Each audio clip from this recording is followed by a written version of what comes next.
होणार आणि या मतदारसंघात इतिहास घडेल। अखंड महाराष्ट्राचा लक्ष लागून राहिलेल्या आमच्या या सावंतवाडी मतदारसंघावरती आज इतिहास घडवण्याची वेळ जनतेवर आली आहे आणि जनता जनार्दन आज पेटून उठलेले आहे, तरुण वर्ग पेटून उठलेले आहे।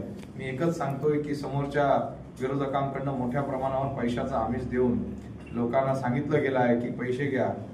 आज या ठिकाणी जी आमिष लोकांना दिली आहे, या लोकांनी या आमिषांना लोक बळी पडणार नाही आहेत। या ठिकाणी मला एकच माहिती आहे की हे अमूल्य मत पुढील 5 वर्षासाठी भवितव्य आहे।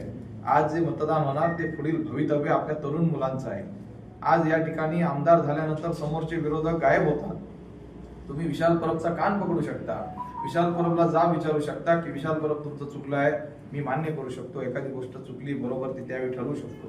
पण माझा प्रश्न जनतेला आहे की या ठिकाणी समोरचे विरोधक जर असले राजकारणात तर त्यांना तुम्ही जाब विचारू शकता का?